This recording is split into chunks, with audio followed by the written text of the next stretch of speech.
Hey guys, Johnny from Ignite here. Thanks for tuning in to another video. We're going to be looking at another video on Hamlet actually. We're going to look at a contextual feature. We're going to consider the importance of the play being written by Shakespeare in 1600 to 1601, where Queen Elizabeth, the Queen of England, this is in the context in which the play was written, was going to die shortly and she was heirless. She didn't have someone to take over the throne from her in her line of blood. Let's think about the consequences of that in this video. But before I get into it, please subscribe to our channel if you're enjoying these videos and want to see more. Otherwise, let's go.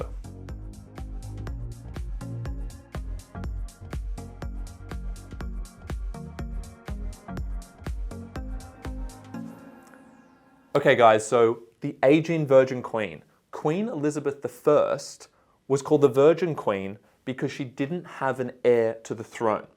Hamlet the play, written by Shakespeare as you should know, actually was written at this time in the late Elizabethan era. And these are terms you should really note down. The late Elizabethan era, when Queen Elizabeth was aging, she was getting old, death was looming, and the people of England were becoming anxious about what would happen to their leadership. If the Queen doesn't have an heir, then when the Queen dies, what's going to happen? Who's going to lead England? Think about these concerns and we'll talk about how they're reflected in the play. So we have an anxiety because we're in the late Elizabethan era, where we have an aging Virgin Queen. People are anxious about war because what's going to happen? If there's no queen, who's going to try and take over? All the people in the surrounding nations of Europe are going to try and conquer England, are going to try and assume the throne of England when Elizabeth dies. And that's exactly what actually happened after the play was written, after Elizabeth died. It was King James of Scotland who came in and commenced the Jacobean era. The Jacobean era is the era following the Elizabethan era, which is when King James of Scotland came into England after the Queen died. So we had an external leader come in, and there were other leaders, there were other kings and princes and whatnot who tried to come into England to get that throne as well. So there was this anxiety about war at the time, and that's actually exactly what happened. There were these bloody wars and conflicts that happened as everyone tried to get this free throne. Who wants to be king? Who wants to be queen? That's what we saw happen after. That was what the anxiety was about. And they wanted a certain leader. So how does this reflect in the play? You understand that that's what's going on. That's the mindset. They're the attitudes. They're the fears and anxieties of the people in the late Elizabethan era, around 1600 to 1601. How do we see those anxieties projected into the play? Well, let's think about the plot. Hamlet, Prince of Denmark, does not assume the throne when his father is murdered by Claudius.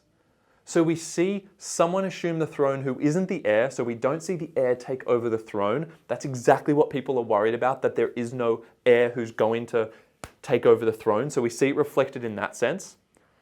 And we see anxieties embodied by Hamlet as a character who feels that he should kill Claudius, who he should take revenge against Claudius, who has killed his father, and he should rise up to that challenge of being king. And he grapples with that the entire play. We constantly see him digress. We see him face existential anxieties about what the point of life is, what happens after you die, whether it's right or wrong to kill, whether revenge is right or wrong. We see him grapple with these issues, and that causes this long digression, these many distractions throughout the play, where we constantly have someone in place of King Hamlet, that being Claudius, who shouldn't be there. And we see these anxieties emerge through the character of Hamlet, but not just through the character of Hamlet as I've just explained. We also see it more broadly in the sense that we have this war going on. We see Norway against Denmark. If you know the play well, you know that Fortinbras, Prince Fortinbras and Prince Hamlet are character foils. They very much resemble each other in their status, but they're very different in how they respond to the call to action, the call to revenge. Because Prince Fortinbras of Norway, who is coming across, actually I think they're invading Poland, if I'm not mistaken, they're coming across Denmark, and Fortinbras, the Prince of Norway, is coming in and he's trying to take over the role of his father, who was king of Norway, who was actually killed by King Hamlet. And ironically, at the end of the play, we see Prince Fortinbras actually become king of Denmark. So we see an external prince become the king of Denmark because Hamlet, of course, dies tragically at the end of the play, along with many of the other characters. But hopefully you can kind of see how that is replicating the contextual issues at the time, this impending war, these fears about conflict, these fears about not having a rightful heir and a leader of England. And we're seeing it replicated and emulated through the character of Hamlet, through his own anxieties about what's going to happen to him after he dies, or what's going to happen if he doesn't revenge, or what's going to happen if he does revenge. We see the anxieties embodied in that character, and that is a projection of the general contextual anxieties of England at the time of the play. So hopefully that gives you some good insights into this notion of the aging virgin queen. Hopefully you see how the play kind of mirrors those concerns, and we're going to come out with plenty more contextual issues and analysis of Hamlet, so keep tuned for further videos. But if you liked this video, please like and subscribe, and I'll see you in the next one.